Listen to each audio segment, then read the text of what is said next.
Bonjour à vous toutes et tous. En fait, sur le titre, c'est écrit Haïfa, virgule, magique. Il faut enlever la virgule. Ah, vous l'avez corrigé, mais pas.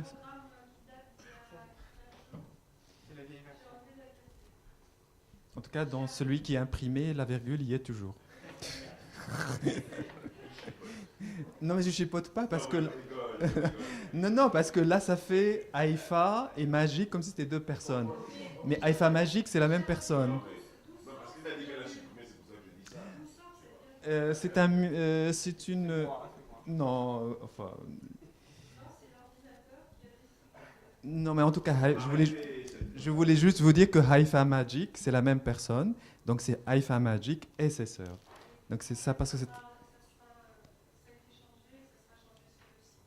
Voilà, merci beaucoup pour elle et pour toutes les autres qu'elle représente. Euh, en tout cas, il me semble que je suis obligé de dire, pour ceux qui ne le savent pas, que je suis homosexuel. Voilà, parce que c'est très important dans ma vie, dans mon engagement, dans ce que j'écris.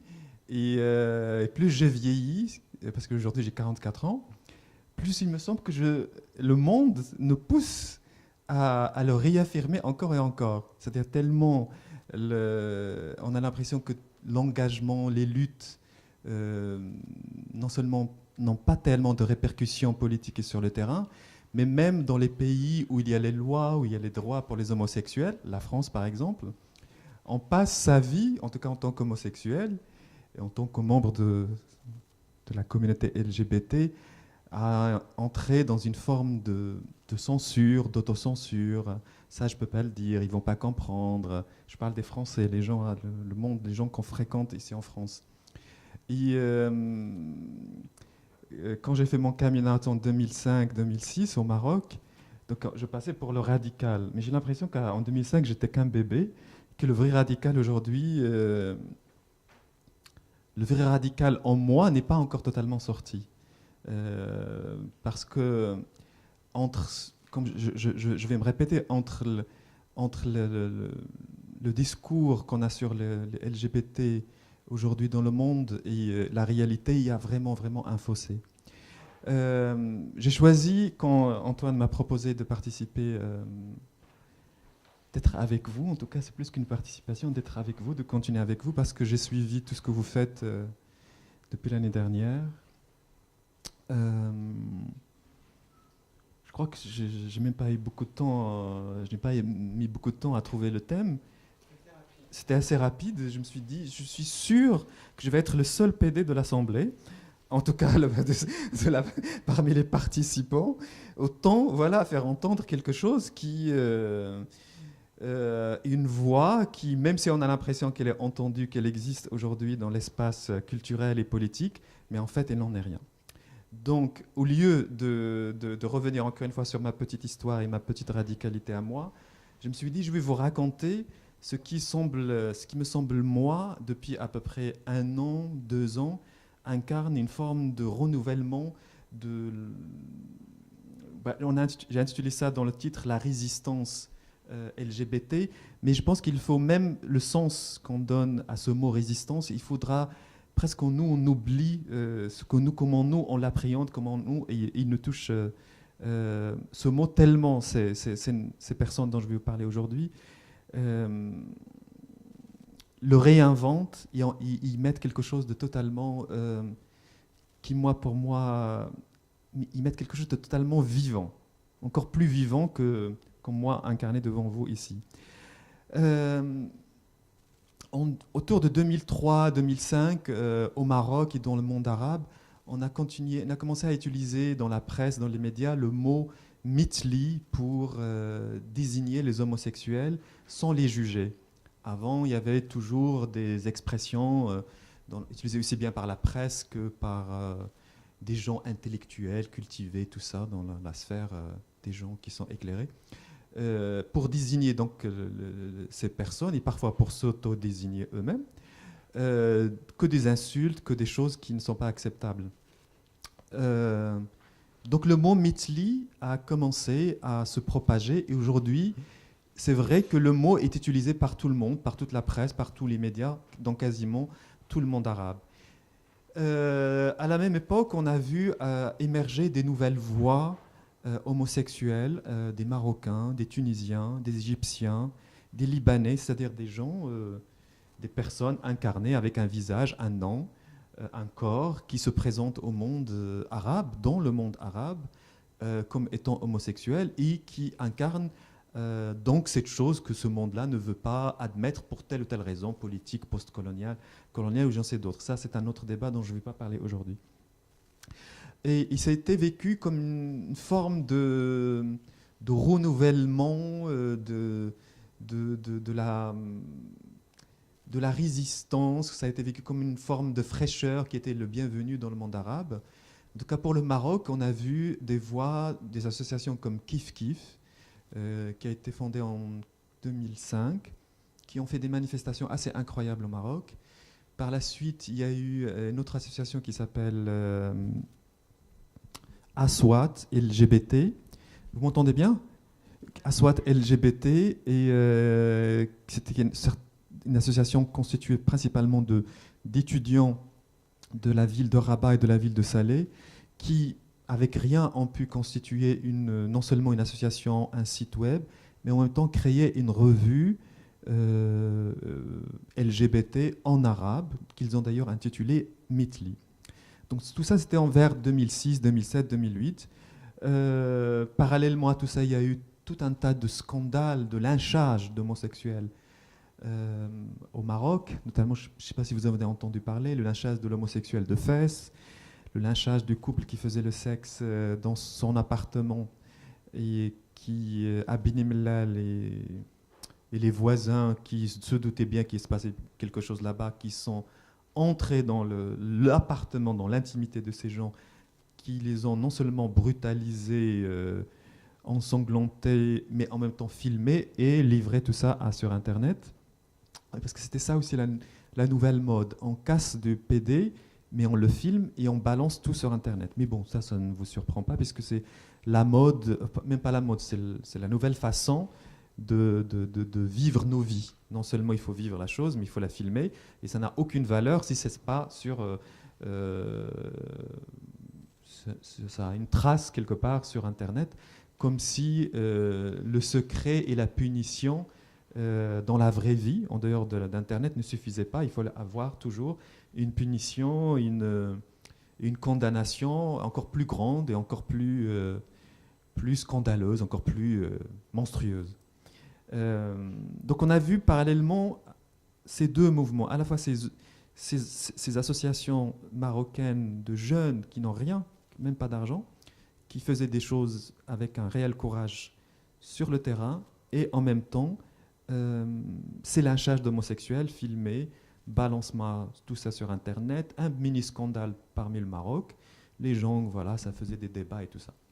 Mais avec le temps, tout ça est forcé de constater... Bon, j'ai oublié de dire que j'ai contribué un tout petit chouïa, puisque j'ai fait mon coming out, j'ai utilisé la petite légitimité que j'ai comme écrivain, publié en France, aux éditions du Seuil. Voilà, tout ce que ça peut comporter comme légitimité qui impressionne beaucoup au Maroc, parce que voilà, vous pouvez être ce que vous voulez, voilà, PD, si vous n'êtes pas écrivain, si vous n'avez pas une petite légitimité artistique, ça compte pas. Bah, je me suis dit, bon, PD pour PD, mais publié quand même aux éditions du Seuil. Alors, on va utiliser ça pour les impressionner un petit peu et faire passer non pas des messages, mais leur imposer une voix, quelque chose sur ce monde-là, qui, non seulement, même s'ils ne veulent pas l'entendre, c'est pas grave, mais essayer d'inventer une voix. Mais pas seulement la mienne, la voix des autres avec moi.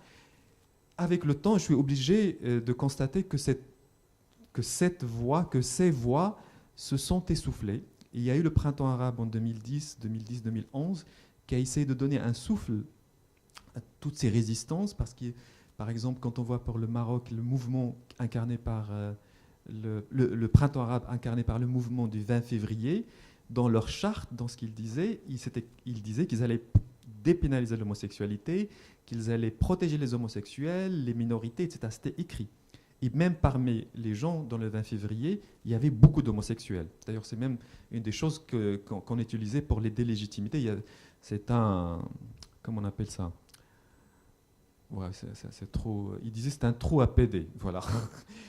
Euh, donc ces gens ont essayé de résister, ont essayé de faire quelque chose. La presse marocaine et plus globalement dans le monde arabe a suivi un petit peu le mouvement. En tout cas, ils n'osaient plus attaquer. Euh, ils faisaient ça d'une autre manière. Mais avec le temps, je suis obligé de constater que, et ce n'est pas la faute de ces jeunes, parce qu'ils étaient totalement esselés, isolés, sans aucun soutien ni de la classe riche, ni des intellectuels, et encore moins le pouvoir. Parce que quand on a 18 ans, 19 ans, et qu'on ose imprimer cette revue en arabe, LGBT, donc Mitli, et sortir dans les rues de Rabat, à côté de la gare centrale, et pendant 1 heure, vous distribuez mais juste l'imprimer comme on imprime n'importe quel document avec son imprimante, et après agrafer le tout, constituer des numéros, et comme ça les distribuer. Je pense, après un moment donné, ils se sont eux-mêmes fatigués, lassés, et les menaces qu'ils recevaient et le dérangement qu'ils causaient à leur famille, à leur entourage, avaient fini par les asphyxier. C'est-à-dire que le jeu du pouvoir, au fond, le pouvoir évidemment suivait tout cela, il savait que tout cela existait, et c'était dans son intérêt de laisser tout cela se passer. Parce que ça faisait un petit peu, pour celui qui voulait comprendre, ou bien pour les pays occidentaux, qu'il se passait quelque chose au Maroc de libre, d'intéressant, quelque chose de moderne. Certes, il y a encore la loi qui criminalise, certes, il y a encore une forme d'homophobie assez institutionnalisée, c'est-à-dire, ce n'est pas une homophobie des personnes, des Marocains, ou bien des Arabes, ou bien des Africains, mais une homophobie héritée du colonialisme français, ou je ne sais pas moi, italien ou britannique, et réutilisée par le pouvoir, les gens qui sont au pouvoir, pour la confirmer et faire passer les gens, les Marocains, les Arabes, les Africains, pour homophobes. Malheureusement, quand on arrive à ce monde, en tout cas pour des gens comme moi, je suis né en 73, ce système donc colonial, post-colonial, confirmé et surconfirmé, validé soi-disant par la religion et par l'islam, on est dedans et on est déjà, on croit que même sa mère, son père, son frère est profondément homophobe et qu'il est profondément contre soi-même, contre moi-même, contre moi, contre l'autre qui est différent. Et il nous faut un temps fou pour se rendre compte de ce système politique, de cette homophobie installée politiquement et confirmée année après année, parce que c'est dans l'intérêt du pouvoir que les gens, vous le savez mieux, aussi bien que moi, restent dans une forme de soumission, non pas religieuse, mais soumission par rapport aux riches, par rapport aux intellectuels, par rapport à ceux qui sont au pouvoir, par rapport aux dynasties, par rapport au président, au roi, etc., etc. C'est dans leur intérêt que tout cela se passe. Donc quand on est jeune et qu'à un moment donné, on se rend compte, on comprend ce que c'est ce système-là, et que moi, ou bien ce jeune de Rabat, avec sa petite revue à côté de la gare de Rabat, qu'il a distribuée avec tout le danger, ce que cela comporte pour lui, à un moment donné, je pense qu'on finit par comprendre ce que je viens de vous expliquer, et on n'a qu'une seule envie, c'est de vivre, de vivre tout simplement, avant qu'il ne soit trop tard, avant qu'on arrive à l'âge de 35 ans, 45 ans, et qu'on se rend compte que la jeunesse est peut-être partie à essayer de convaincre un pouvoir qui ne veut rien entendre.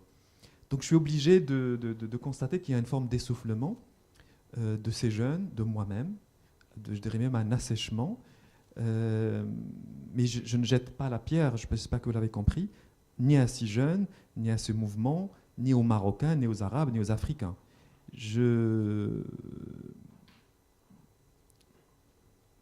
C'est la même technique. Le pouvoir utilise toujours la même technique avec toutes les voix qui veulent émerger pour faire changer quoi que ce soit.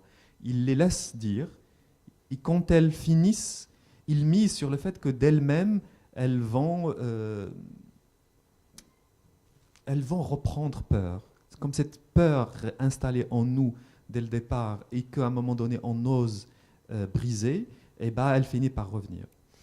Et c'est ce qui se passe, je suis obligé de le constater, c'est ce qui se passe comme ça depuis quelques années, parce qu'il n'y a plus ces revues-là, il n'y a plus ces associations. Ça ne veut pas dire que l'homosexualité, tout ce qui est lié à la communauté LGBT n'existe plus dans le monde arabe. Je dirais même bien au contraire. C'est juste que la transformation politique, pour l'instant, n'a pas eu lieu et que la résistance incarnée par des corps de jeunes arabes à un moment donné, ces corps de jeunes comme moi ont disparu. On ne les voit plus. Je ne sais pas, c'est comme s'ils avaient fait leur numéro de danse, soi-disant, voilà, et maintenant, maintenant ils doivent disparaître. Il y a ce sentiment, c'est pour ça que je parle au début, que je sens, à l'âge que j'ai aujourd'hui, 44 ans, qu'il faut que je réaffirme tout le temps que je suis PD, je suis homosexuel au monde entier. Parce qu'on est tout le temps poussé, repoussé vers une nouvelle forme de disparition. Et non seulement on a essayé d'en sortir, mais il y a quelque chose qui nous pousse à de nouveau y entrer. Donc on y est en plein dedans, dans cette disparition. Mais, et c'est pour cela que j'ai mis cette photo de Haifa Magic, c'est peut-être le mystère de la vie qui veut toujours vivre, c'est le mystère d'un mystère, le miracle qui arrive et qui pour non seulement renouveler la résistance, renouveler le combat, mais en même temps apporter quelque chose de totalement inédit. Donc devant vous, il y a Haifa Magic, elle est palestinienne, elle est transgenre, elle était homme, elle est maintenant femme, elle a été opérée, elle était au départ au Liban et dans les pays de Golfe au début des années 2000, à la fin des vers 2008-2009, elle était ce qu'on appelle make-up artist. Comment on appellerait ça en français? Make-up artist, je pense que maintenant tout le monde comprend ça. Pour les stars libanaises, les chanteuses à Beyrouth et celles du pays de Golfe. Et en gravitant autour de... En tant que garçon au départ.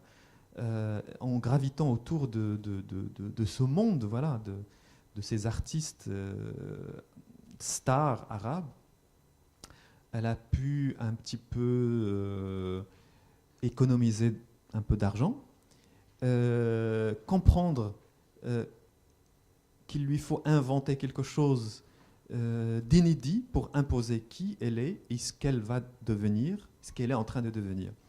Donc elle a eu cette idée qui est pour moi un projet artistique en soi, donc non seulement de devenir femme, mais en même temps de devenir femme comme une copie d'une star de la chanson arabe libanaise qui s'appelle Haifa Wahbi. Je ne sais pas si vous la connaissez, mais Haifa Wahbi, depuis au moins plus de 10 ans, est la star de la chanson la plus... peut-être l'une des plus populaires, l'une des plus provocatrices, l'une des plus... les plus aimées en même temps, celle qui montre ses formes, qui montre ses jambes, qui en même temps a un discours assez libre sur certaines questions, et qui a imposé presque un canon de beauté de la femme. Donc Haifa Magic, alors est-ce qu'elle l'aimait réellement à ce moment-là ou pas, mais en tout cas elle a décidé que pour faire son entrée dans ce monde, elle va devenir la copie, entre guillemets, de Haifa Wahbi, la chanteuse. Pour cela, et ça aussi c'est une forme de déplacement qui est inédit dans l'histoire un peu du monde arabe, et la circulation des corps et la circulation des rapports sexuels, si je peux dire. Elle est allée à Bangkok, où elle s'est réinventée, mais je vais vous dire toutes ces informations, mais il ne faut pas moi, je pense que vous ne la jugerez pas, mais il ne faut pas juger les gens. Donc on n'est pas là pour juger, chacun y résiste comme il peut, et chacun y trouve la voie pour arriver à quelque chose. En tout cas, on a découvert qu'elle est allée là-bas, à Bangkok, elle est devenue prostituée. Au départ, moi je me dis, mais pourquoi Bangkok? Bon, la première intuition, c'est parce qu'il y a toute une clientèle pour les prostituées, une clientèle principalement occidentale. on va dire un peu cheap, sans aucun jugement de ma part, mais en tout cas quelque chose plutôt le sexe post-colonial abordable, sans aucune, sans se sentir coupable, se dire qu'on va à Bangkok et on revient, mais bon, il suffit de le dire pour que tout le monde comprenne, et puis basta. Non, ce qu'on a découvert avec Haifa Magic, euh, que la clientèle riche des pays de Golfe, les hommes arabes, donc ça ne leur suffisait plus les femmes marocaines, voilà, ils ont déjà fait le tour des femmes marocaines prostituées depuis les années 70, qu'il leur fallait une autre forme de renouvellement. Donc on a compris qu'il y avait un déplacement vers Bangkok où où les prostituées arabes, beaucoup marocaines, ont été obligées de suivre et d'aller à Bangkok où, jusqu'à aujourd'hui, maintenant, il y a, paraît-il, une rue arabe avec des cabarets, avec des magasins, etc. Et ce qu'elle a fait, et c'est là où commence la chose la plus extraordinaire, après celle d'avoir décidé qu'elle allait devenir la deuxième Haïfa, et à mon avis, moi, son projet initial est devenu encore plus grande que Haïfa Wahbi. Vous allez voir qu'elle y est arrivée. Elle a fait cette chose extraordinaire, elle s'est mise à faire des petits films, tout ça en 2007-2008, d'elle-même, en train de se prostituer et amenant ses clients. Donc tout ça est visible sur Internet, et elle-même en train par exemple je vous donne par exemple un exemple d'une vidéo qu'elle a, elle est avec le client à Bangkok, à l'hôtel, et enfin, elle lui dit, voilà, elle l'interroge, tu viens d'où? Bahreïn, comme ça, et elle négocie avec lui le tarif de la passe. Mais sauf que je pense que vous vous rendez compte je ne sais pas si vous vous rendez compte, mais cette apparence-là, physiquement comme elle est, a attiré, je ne sais pas comment dire, ces vidéos qu'elle faisait de tout ce monde, toute cette nouvelle circulation et toute cette liberté déplacée ailleurs, et les vidéos qu'elle mettait sur Internet ont contribué à la rendre célèbre et à amener d'autres clients. Donc elle est devenue presque une destination touristique à Bangkok, mais qu'elle assumait pleinement, elle ne faisait pas ça avec une forme il n'y avait aucune honte. À chaque fois, on voyait qu'il ne s'agissait pas seulement de se filmer et de filmer ce qui s'est passé, mais à chaque fois de créer un effet, raconter quelque chose, faire une petite provocation, dire quelque chose de vrai à l'intérieur de la provocation, juger le monde arabe tout entier et l'hypocrisie de ces Arabes qui viennent de là, alors par exemple, elle a le client, elle va lui dire oui, c'est parce que tu ne peux pas faire ça là-bas, et ici tu peux le faire. Viens, tiens, d'abord commence par me baiser les pieds. Et on voit le client qui se baise, qui baise les pieds, tout ça. Toute une forme que moi je considère que déjà en 2007-2008, elle avait compris l'intérêt qu'on peut tirer d'Internet, de Snapchat, toutes ces choses qui aujourd'hui sont devenues le quotidien. Et elle pouvait en faire quelque chose pour, d'une part, affirmer ce qu'elle est, et créer quelque chose. Parce que c'est évident, dès qu'on voit ces vidéos, qu'il y a quelque chose de l'ordre de la créativité qui se passe dedans. Donc je ne vais pas être très long, parce que c'est ma spécialité d'être très long.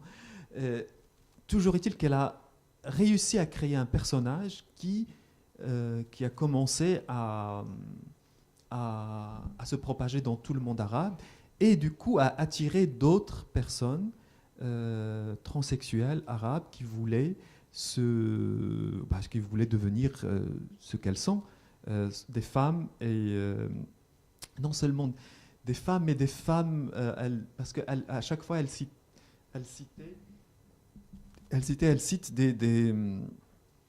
ces danseuses de ventre qu'on voit dans les films égyptiens, et que le monde arabe, qui attire le monde arabe, mais à qui on ne rend jamais justice. Voilà,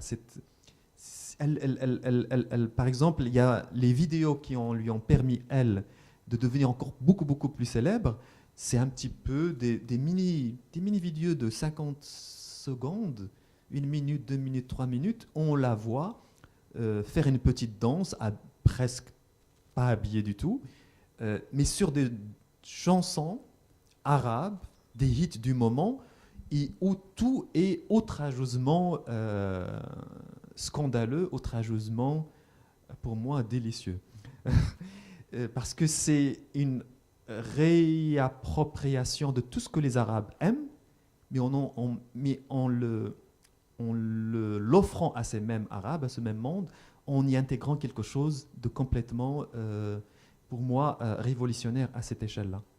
Parce que ce que je n'ai pas dit au départ, c'est qu'au départ, le mouvement LGBT, c'était principalement des hommes, des garçons. Il y avait très peu, d'ailleurs jusqu'à aujourd'hui, il y a très peu de femmes lesbiennes arabes, enfin d'une manière générale, il y a très peu de lesbiennes qui sont mises comme ça au devant de la scène. Je ne sais pas si tu confirmes, mais même ici, la révolution homosexuelle, si je peux parler de ça, et la résistance homosexuelle, est jusqu'à aujourd'hui, même en Occident, est dominée par les hommes homosexuels. Les lesbiennes, très peu de place.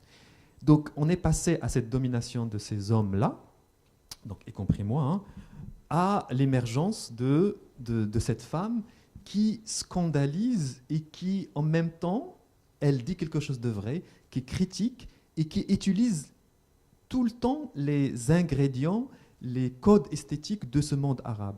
Et jamais, jamais, elle ne va se prononcer par rapport à un modèle occidental ou bien... Tout le temps, on tourne autour des chanteuses arabes, les films arabes, ce qui se passe en ce moment. Et vous verrez, j'ai préparé une petite surprise pour vous à la fin. Ça vous donnera une idée bien incarnée de ce qu'elle est. Voilà, ce corps, comment il s'est transformé, comment il est devenu femme, tout en étant une femme qui ressemble au corps des stars de la chanson arabe, mais en même temps, c'est autre chose. Quelque chose de totalement spectaculaire, avec à coup de chirurgie esthétique faite encore et encore, et discutée, annoncée, faite et discutée après. Donc la célébrité qu'elle a pu avoir à Bangkok est arrivée Instagram, les lives d'Instagram, les lives Facebook.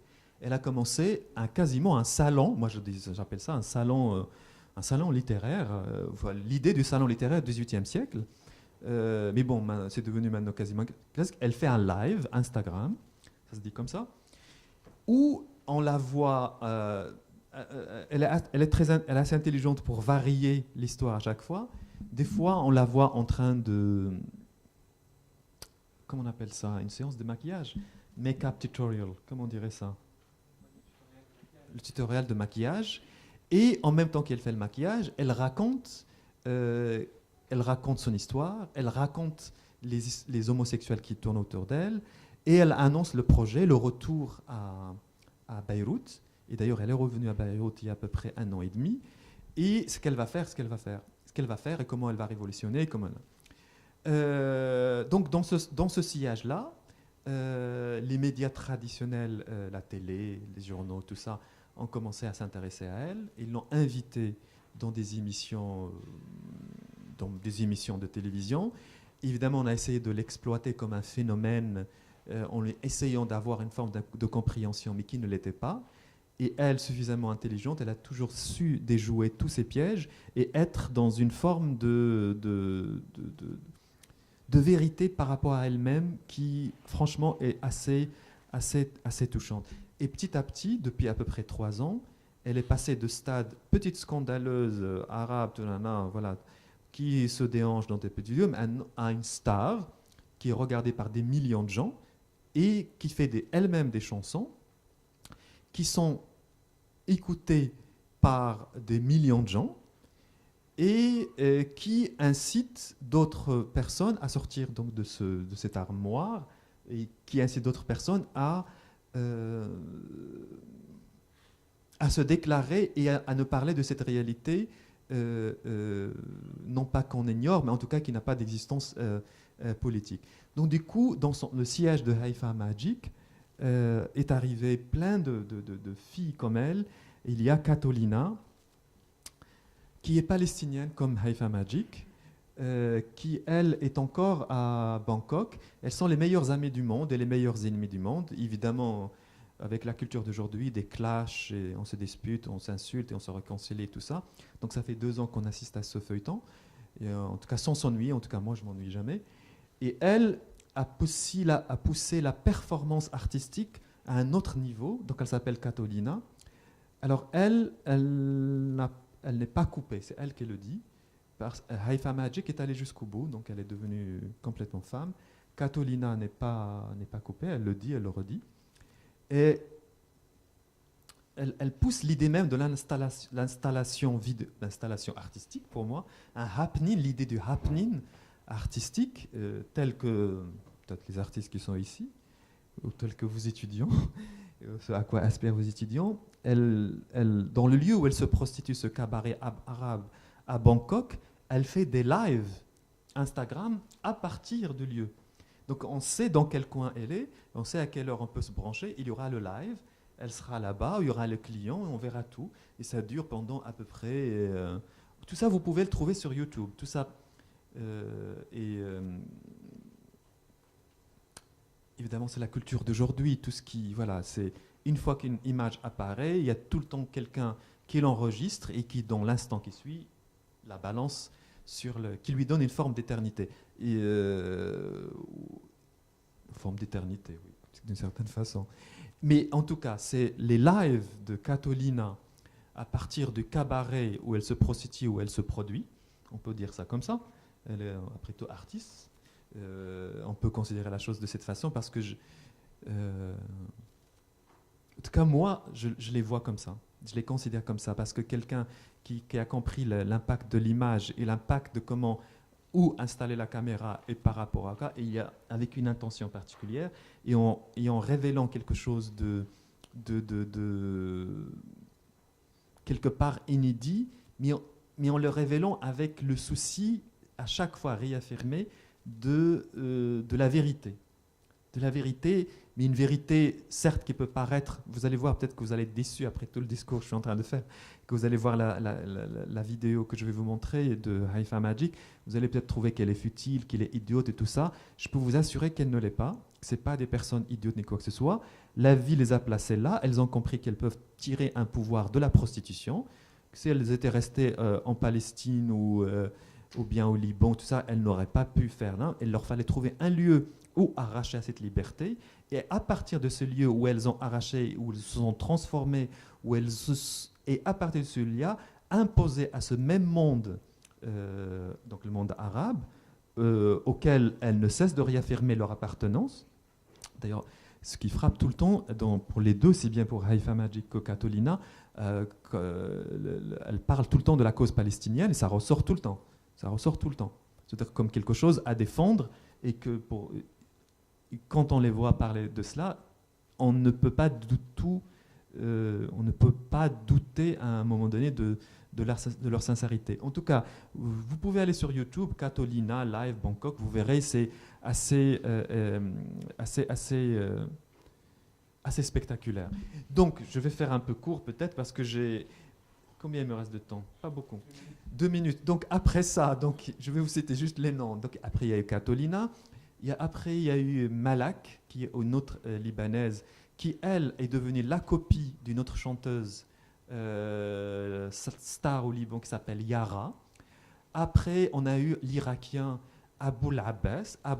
Donc il a gardé Abu Abbas l'Iraqi, Abu Abbas l'Irakien. Elle est devenue femme, mais elle a gardé qui elle fait toujours ses lives à partir des loges avant d'un cabaret, à mon avis, où elle se prostitue, mais on ne sait jamais où ça se passe. Tout ça a donné des idées à des Marocains. Il y a maintenant la transsexuelle marocaine Sophia, qui elle est allée pour opérer cette forme à la fois de changement et de vérité, et en même temps s'imposer au monde arabe. À Istanbul. Donc du coup, une nouvelle destination est arrivée. Donc après Bangkok c'est trop loin, Istanbul c'est à côté, on n'a pas besoin de visa pour y aller. Donc le lieu de transformation et de vérité est arrivé à Istanbul. Ça se passe en ce moment à Istanbul. Donc il y a plein de familles. C'est ça qui est extraordinaire. Moi, il y a des semaines, je passe ma vie à regarder ça. Et on voit tout ce qui se passe entre elles, ce qu'elles sont en train de constituer, presque une république libre des transgenres arabes, et qui sont toutes connectées entre elles, aussi bien qu'elles soient à Bangkok, Beyrouth, Istanbul. En tout cas, la Marocaine de Istanbul, elle s'appelle Sofia. Elle fait elle aussi des lives avec Instagram. Et elle, sa spécialité, c'est quasiment un langage sale, marocain sale, mais Jean Genet.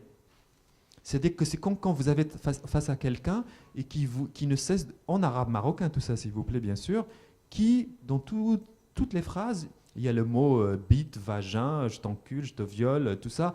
Et voilà, tout ce qui est le langage sale du Maroc, elle le réapproprie pour en faire de la poésie. Bon, j'étais un peu lent et je vous raconte juste, et on revient à Haifa Magic pour vous dire que Haifa Magic a gagné sur la chanteuse Haifa Wahbi. Haifa Wahbi, quand Haifa Magic est apparu, a pris cette copie d'elle-même comme un hommage à elle. Mais elle n'a pas compris que vu le potentiel de scandale et de vérité et de renouvellement d'un geste qui va toucher et provoquer quelque chose dans le monde arabe, très bientôt, ça va être incarné par elle, pas par Haifa Magic. Et c'est ce qui s'est passé après lui avoir donné sa bénédiction. Ce que je vous raconte là, ça peut vous paraître un peu futile, ou c'est un truc de midinette ou bien de magazine, d'informations sur les stars. Ça ne l'est pas du tout. C'est quelque chose de réel qui a un impact fort sur des millions d'Arabes en ce moment. Et donc Haifa Magic, après avoir donné la bénédiction, on a appris il y a 1 mois et demi, il y a même des vidéos, Haifa Magic est allé voir Haifa Wahbi, et Haifa Wahbi qui embrasse Haifa Magic, et Haifa Magic a posté évidemment la vidéo de la bénédiction. Haifa Wahbi, la chanteuse, a compris que Haifa Magic l'a dépassée. Donc il y a 1 mois et demi, elle a déposé plainte à Beyrouth contre usurpation d'identité et utilisation de noms. Voilà. Donc elle lui demande de retirer. Donc c'est une plainte sérieuse, et réponse de Haifa Magic magistrale. Elle a fait une petite vidéo. Elle lui a dit, sans la nommer évidemment, donc à la chanteuse, même si je m'appelais Haifa Patate, pomme de terre, je serai toujours la plus célèbre. Et c'est vrai. Et elle n'a pas utilisé le mot vrai, mais celle qui dit une forme de vérité plus que toi. Donc j'arrête l'histoire ici, mais si je vous racontais aussi tout ça, parce qu'à chaque fois que je vois ces vidéos, je me dis heureusement qu'elles existent, parce que des voix comme la mienne, ont été récupérées d'une certaine façon malgré moi, ou essoufflées, ou ont compris qu'il n'y aura pas de changement politique pour l'instant. Ce n'est même pas la peine de s'adresser au pouvoir, ou bien d'essayer d'avoir la bénédiction des pouvoirs, ou bien des riches, ou bien... Nous, on n'a pas pu le faire, mais ces femmes, elles ont trouvé un moyen d'attirer, de devenir réellement populaires. Elles sont réellement populaires. Réellement populaires. Des millions de gens les suivent dans le monde arabe. Et quelque part, une autre nouvelle forme de résonance, de visibilité de la communauté LGBT, en tout cas, est là, qui se passe quotidiennement, que les autorités ou le pouvoir arabe ou africain ou je ne sais quoi d'autre, au Marocain, le veuillent ou pas. Et un jour, mon rêve, ce serait d'aller la rencontrer, de faire une interview avec elle, et après faire un roman, un dialogue, un roman qui serait constitué comme les romans du XVIIIe siècle de dialogue. Et voilà, je vous remercie pour votre patience et je vous donne le petit cadeau. C'est Haifa Magic qui, après avoir fait un discours comme un salon littéraire au XVIIIe siècle, elle dit au public, il faut maintenant assez parler, passons à l'action. Et voilà ce qui se passe.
voudrais vraiment vous remercier pour cette intervention qui m'a beaucoup touchée. Vous l'avez évoqué à un moment, je pense beaucoup à l'inverse tout au long de votre discours. Je me dis vraiment que le monde est catastrophiquement violent avec les femmes parce que quid de celles nées femmes. Vous avez utilisé à un moment l'expression que cette lutte, que cette résistance et que cet engagement est dominé par les hommes. Moi, j'ai été élevée par 2 chiennes de garde au sortir des années 90, qui donc étaient ces femmes qui, pour exclure de la lutte la question du genre, de la lutte donc de défense des familles LGBT, des droits des familles homoparentales, des couples homosexuels, pour sortir de la question du genre, se masquaient à Paris avec des têtes de chiens. Donc chienne, chien, loup, louve. Et donc plaçaient ce doute pour aller faire des actes violents, mais d'une violence vandale qu'on attribuerait en fait plutôt à des hommes. Alors peut-être qu'il y a vraiment une recherche à faire sur ces espaces-là pour les rendre plus publics. Peut-être aussi que les actions de femmes n'utilisent pas les mêmes codes et que comme on est dans une société relativement masculino-centrée, blanche, on n'a pas l'habitude de prêter attention à ces actes-là. Néanmoins, ils existent et donc j'avais envie de nuancer ce que vous disiez et plutôt de dire que même avec les réseaux sociaux et l'utilisation de ce genre de démarche, en fait, finalement, on est encore en train de nier toute une part. Et en témoigne le livre. Quelle part ? On est en train de nier toute une part. Quand on dit que la scène est dominée par des hommes, on nie en fait toute une part qui n'est pas observée. Quand je dis de la dominé, c'est résistance. dominé politiquement. Oui, la bien réalité, sûr, bien sûr. La réalité est autre. Moi, je suis Bien assez sûr. bien. J'ai vécu avec une mère Bien sûr. qui a décidé de tout et que à l'extérieur, bien sûr, c'est mon père qui faisait le mariole et qui faisait l'image officielle. Mais sur le terrain, c'était ma mère et mes sœurs. Et jusqu'à aujourd'hui, mes sœurs, c'est elles qui dominent. Mais quand je dis malheureusement, moi je place ça au niveau politique et au niveau des lois et des droits. C'est de cela dont je parle. Oui, ça ne veut pas dire que je minimise ce que font les femmes, pas les transgenres. Je le sais et je pense que tout ce que j'ai écrit est dominé par ça. Mais en revanche, on est obligé de reconnaître que le pouvoir est même en Occident, est plus fort et plus malin. Même quand il donne des droits, il fait en sorte que ce droit qu'il vous donne, c'est comme si c'était de l'aumône. Et on l'a bien vu, c'est ici avec le mariage gay, ce qui s'est passé en France. Je pense que beaucoup d'homosexuels, d'accord, on a eu le droit, mais ça a été vécu, vu ce qui ça a réveillé dans la société française, et cette homophobie, cette haine qu'il y a installée au cœur même de la France. Je suis sûr que plusieurs homosexuels l'ont vécu, revenons au placard, pour certains, pas... Donc moi, quand je place ça au niveau politique, je ne parle pas des gens et certainement pas des femmes. C'était pas du tout une attaque contre vous et du coup je ferai très vite. C'était juste pour dire que cette complexité-là, je pense que c'est tout un échange qu'on doit avoir et qui est extrêmement intéressant au niveau de la recherche. C'est-à-dire repenser ce que le mot queer veut dire, et queer dans un passage de l'un à l'autre, dans un questionnement du genre, du corps et dans une invention de moi qui n'est pas seulement dans ce qui est cautionné par l'homme, mais aussi par l'homme homosexuel, et donc faire attention à ces violences qui s'exercent aussi au sein de la communauté vers une vraie libération, c'est-à-dire arrêter, parce que par exemple je pense à Paul Preciado, à Testo Junkie, je veux dire, ça, c'est une expérience qui dérange beaucoup plus. Enfin, je voulais juste te dire que c'est intéressant que cette expérience dérange beaucoup plus que, par exemple, celle-ci. Et que corps d'homme qui devient femme et qui s'autorise des choses qu'on ne cautionnerait pas, qu'on ne cautionnerait pas chez des femmes, au sein d'une société, par exemple, j'observe des complexités. C'est pas seulement ce qu'elle dit, mais c'est ce qu'elle fait, mais aussi ce qu'elle dit. Elle a un discours sur les libertés quand elle parle. Elle ne parle pas que d'elle-même, elle parle des homosexuels, des lesbiennes, elle parle des femmes. Elle ne parle pas que des transgenres. Et par ailleurs, elles vivent dans un contexte arabe. Je pense qu'elle n'a aucune idée de ce qu'on est en train de parler ici, le monde LGBT tel qu'il a été développé en Occident. Et c'est ça, moi, ce qui m'intéresse en elles, c'est qu'elles ont trouvé, avec ces moyens d'Internet aujourd'hui, une possibilité d'exister, de faire quelque chose. Même si D'ailleurs, moi, je trouve, même s'il y a des choses qui me choquent, et moi-même, je ne suis pas d'accord avec certaines choses qu'elle fait, mais je trouve que cette modernité, cette destruction vers laquelle on est tous poussés, elle la prend pour elle-même. C'est comme un peu comme certaines femmes quand ils font des striptease, par exemple, dans des clubs de striptease. Ben, il y en a certaines qui prennent ça comme une forme de pouvoir, certes pour dominer l'homme, mais non pas. Elles sortent de ce regard qu'on a sur elles comme des victimes en train de de vendre leur corps pour les hommes. Elles font la chose inverse. Et il y a quelque chose de cet ordre chez Haifa Magic. J'aimerais donner la parole à nos amis qui viennent de Douala.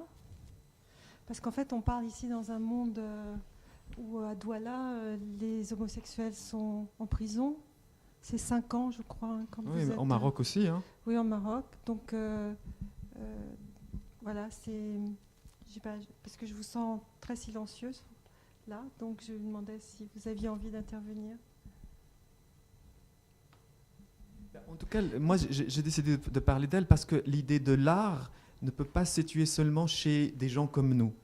Le geste artistique, il existe aussi chez des gens qui ne le font pas parce qu'ils ont fait des études comme nous, ou bien des trucs comme ça. Et je pense qu'il y a quelque chose chez elle, une forme de beauté étrange qui nous touche tous, qu'on soit africain du Cameroun ou libanais de Beyrouth. Donc, bonjour Abdallah.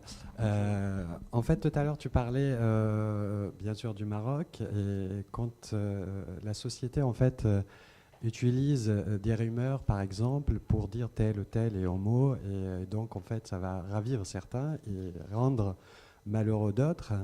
Et à l'époque, je me souviens quand le nouveau roi Mohamed VI a pris le pouvoir, par exemple, il y avait une rumeur qui circulait comme quoi il était homo. Et partout en Europe, qu'il avait cette image. Après, pour démontrer qu'il n'était pas homo, il s'est marié en fait. Et aujourd'hui, il a des enfants. Et donc, ce qui m'intéresse, ce que je voulais savoir, quelle était à cette époque-là, quand cette rumeur circulait sur le roi, est-ce que ça avait un impact, par exemple, sur les associations? Ça aide les associations? Non, mais là, on est au niveau du pouvoir. On sait très bien que les gens riches qui habitent, ils ont des villas où ils peuvent enfreindre la loi, faire ce qu'ils veulent. Ça ne situe pas la résistance de ceux qui sont dans la marge. Ils sont rarement, je pense même en Occident au départ, soutenus par le pouvoir et par les gens même par les intellectuels au Maroc. Donc pour moi, ça, le niveau de résistance et le changement ne sera pas béni par là et il n'y aura pas de changement à ce niveau-là du pouvoir. Donc je pense que, d'ailleurs, ceux qui ont fait ces associations au Maroc, c'était des étudiants qui venaient du même milieu social que moi, c'est-à-dire des familles très simples, très pauvres. Et ce sont eux qui ont pris les risques, pas ceux qui vivent dans les villas. Et d'ailleurs, comme elle prend des risques énormes, parce que je pense que vous pouvez le sentir, parce qu'au-delà de moi essayant de l'héroïser un maximum, il y a un danger pour elle, je pense que vous le savez, il y a une solitude, il y a beaucoup, beaucoup, beaucoup de tragédies derrière tout ça. Mais malgré ça, je trouve qu'il y a un courage inouï chez elle, déjà à se donner en spectacle, à inventer quelque chose, dire une parole, et même pour devenir célèbre, moi je l'accepte et je vois ce qu'elle fait. Je pense qu'il ne faut jamais chercher la bénédiction du pouvoir et il faut toujours trouver le moyen d'y arriver par soi-même. C'est en tout cas pour le Maroc. Je ne sais pas comment on va y arriver. Mais... Je voudrais me situer au niveau familial, parce qu'en fait, nous sommes des Africains, même si c'est le Maroc ou c'est l'Afrique. Moi, je voudrais savoir quel a été le regard de votre famille, la famille au sens restreint, au sens large, quand vous leur avez dit quel était ce que vous étiez. Comment ils ont réagi? Mais je pense que j'ai dit tout à l'heure qu'il y a cette homophobie institutionnalisée dans nos vies. Et quand on vient au monde, l'homophobie est déjà incarnée et personnalisée, si je peux dire, à travers des gens qui nous entourent. Et Donc aujourd'hui, avec le recul, je ne peux pas simplement dire ils m'ont rejeté, ils m'ont fait ci, ils m'ont fait ça. Malgré eux, ils ont été homophobisés, si je peux dire. Et, donc j'ai compris qu'il ne fallait surtout pas que je leur dise. Ils l'ont compris, j'ai compris, il a fallu que j'aille loin pour que... Mais au-delà de ça, quand je parle, je sais, c'est un ordre que je me donne, il ne faut surtout pas que je me situe à partir d'un point de vue familial. Sinon, je ne vais rien faire de ma vie. Il faut toujours sortir de cet engrenage qui pousse à la censure et qui pousse à l'étouffement, incarné par la famille, la maison, etc. On ne peut rien faire dans sa vie, qu'on soit homosexuel ou pas, si on pense à ce que va penser maman ou papa. Sinon, dès qu'on se met à y penser, il y a une forme de structure tellement intériorisée en nous de contrôle de l'autre sur nous qui se met en marche. Ils n'ont même pas besoin de dire quoi que ce soit. On s'arrête de nous-mêmes. Donc vous voyez qu'il y ait la famille au Maroc, en France. Mais la famille, j'ai souvent l'impression qu'elle sert presque le pouvoir d'en haut que l'intérêt de ses propres enfants. C'est-à-dire que le pouvoir pousse les pères et les mères à tuer leurs enfants, au fond. Et donc quand on comprend ça, quand on est pédé à 11 ans, et quand on vous viole dans la rue, et que les parents le savent et qu'ils ne font rien, alors qu'est-ce que vous attendez d'eux? Vous allez quand même aller leur demander leur autorisation. Le moindre des choses, c'est un moment attendre de les comprendre et justifier cette haine venant même de leur part. Et je suis sûr que ça se passe de la même manière, aussi bien au Ghana qu'au Cameroun, ou de la même manière en Égypte, des choses comme ça. Ce que j'essaie en tout cas de vous montrer à travers Haifa Magic, c'est que malgré toute cette série de contrôles, tous ces niveaux de contrôle, quelque chose arrive et vient. Et pour moi, celle qu'elle incarne aujourd'hui dans le monde arabe et qui est devenue populaire, elle est devenue populaire, c'est des millions de gens qui la regardent dans le monde arabe, c'est elle.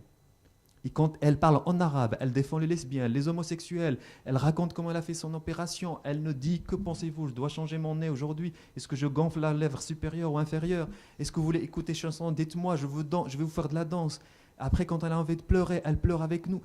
Je trouve qu'il y a quelque chose de totalement inédit sur le monde arabe, sur l'intimité arabe, qu'elle fait émerger d'une manière spectaculaire et pour moi révolutionnaire. J'ai une admiration pour elle sans borne. Oui, bonjour. Alors, juste après avoir vu votre vidéo, ça me fait penser à un cas, parce que récemment, je retourne en Chine. Et justement, en fait, il y a une téléprésentatrice, une téléprésentatrice qui est très populaire et très connue aujourd'hui en Chine et qui est apparue dans les émissions les plus populaires en Chine, y compris dans la chaîne télévision de Shanghai. Alors, elle était un danseur de danse contemporain. Et dans les années 80, il a décidé, parce qu'il est mal dans le peau d'homme, et il voulait se transformer en femme. Et il a fait l'opération, il a tout changé. Et aujourd'hui, ce qui m'étonne, c'est que, en fait, il est vu très populaire, même plutôt positif en Chine. Il affirme ouvertement son identité. Enfin, il n'a pas fait d'énormes fesses, il n'a pas fait prostitution. Je ne fais pas de remarques. Hein. Je trouve c'est courageux. On ne peut pas critiquer les gens sans qu'on est dans la même situation. Je pense qu'il faut bien trouver une sortie pour des gens comme ça. Il faut qu'il enlève les poids qui pèsent dessus. Mais ce que j'étais étonnée justement dans la société en Chine... En tout cas, sur cet endroit-là, j'étais étonnée qu'il y a cette ouverture-là, c'est-à-dire que j'ai rencontré plusieurs femmes de l'âge de grand-mère qui adoraient cette présentatrice-là et par son intelligence de parole, parce qu'elle fait des critiques sur des faits d'actualité avec beaucoup d'intelligence. Ça veut dire qu'on l'apprécie pour ce qu'est vraiment lui-même et on l'accepte entièrement le fait qu'il est transsexuel puisque c'est ouvertement parlé. Donc j'ajoute juste cette fait-là comme j'ai vu ça. Donc voilà. Je vous remercie pour cette lecture. Moi, je n'étais pas vraiment au courant de ces scènes-là qui se jouent dans ces contrées-là. Mais je vous remercie infiniment. Mais moi, je voudrais rebondir sur votre projet à vous, parce qu'à la fin, vous avez dit que ce que vous voudriez faire, c'est prendre cette expérience pour essayer de faire, je ne sais pas si c'est traduction, mais essayer de l'accueillir dans un acte littéraire. Et ça m'intéresserait de savoir comment vous comptez travailler cela à partir de l'écriture. Un des rêves que j'ai depuis très longtemps, c'est d'écrire un jour un roman dialogue. Vous voyez, le genre qui existait au XVIIIe siècle. J'adorerais faire un livre avec elle. On s'assoit, on parle. Voilà, quelque chose de cet ordre. Je n'ai pas envie d'avoir un projet comme quelque chose qui va englober sa révolution à elle, sa modernité à elle, parce que je trouve qu'elle me dépasse de loin, de très très très loin. Elle a tout compris aux moyens techniques d'aujourd'hui, c'est ce qui se passe, et elle les utilise à merveille. C'est moi qui suis fasciné par tout ça. Il est fasciné et, comment dire, il est quasiment reconnaissant, parce que c'est elle, quand elle parle des LGBT du monde arabe, elle le fait. C'est-à-dire elle le fait dans tous ses lives qu'elle fait. Voilà, donc je suis reconnaissant pour ça. Donc mon projet artistique, pour l'instant, ça serait l'idée de faire un livre littéraire de dialogue qui s'intitulerait Haïfa Magic, dialogue avec elle. Voilà. On aurait beaucoup de choses à se dire, j'en suis sûr. En fait, c'était pour lancer le dialogue. Mais ma proposition, c'était par rapport avec un écrivain haïtien que je connais et qui a essayé de faire un travail comme ça par rapport au bordel sur la grande rue de Port-au-Prince qui s'appelle Mackenzie Orsel, peut-être que vous connaissez. Et Mackenzie Orsel. Et le bordel se trouve où? C'était à Port-au-Prince, sur la grande rue. C'est une rue très populaire là-bas. Et effectivement, il a essayé de faire cette expérience-là, de traduire littérairement cette question. Et je trouve que c'est très intéressant parce qu'il campe des personnages du bordel qui lisent, par exemple, Jacques-Stéphane Alexis, un écrivain aussi très connu. Et tout ça se passe dans un milieu très, très populaire, mais toutes les scènes à l'intérieur du roman. Donc c'était pour proposer un peu ce travail qui a été fait. Non, moi, avec elle, ça ne marchera pas, parce qu'elle me dépasse. C'est plus une proposition. Non, mais elle me dépasse en termes. Elle n'a pas peur, elle est libre, à travers les lives d'Instagram, elle fait ce qu'elle veut. Il y a des millions de gens qui la suivent. Le monde arabe en entier a les yeux en ce moment sur elle. Donc, elle n'a pas besoin de moi pour que je vienne créer un geste artistique sur sa vie. Je pense qu'il faut faire la chose la plus simple, si j'ai cette possibilité.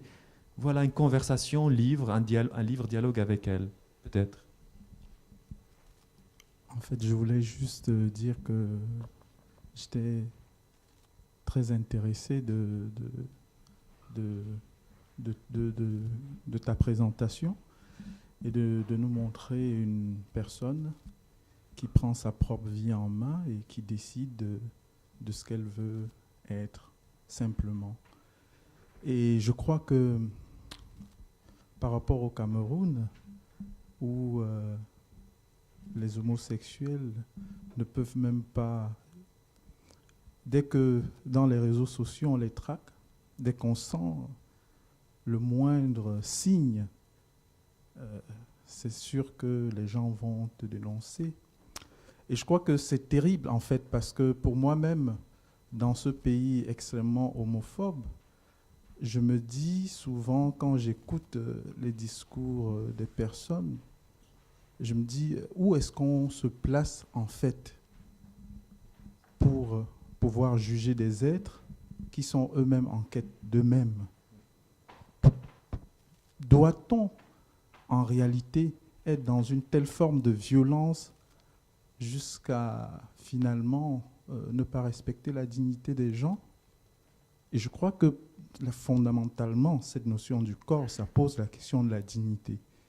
Et c'est pour ça que j'ai beaucoup aimé cette intervention. Et la dignité, comme vous avez dit, peut prendre plein de formes. C'est quelqu'un qui décide de faire de son corps ça, moi je suis obligé de le respecter. pourquoi je vais essayer forcément de le rattacher à telle ou telle chose qui n'a pas de valeur. Je ne sais pas comment dire. C'est vous qui tout à l'heure parliez par rapport à Hervé, quand il essaie par rapport aux masques, il essaie de les placer dans la confrérie.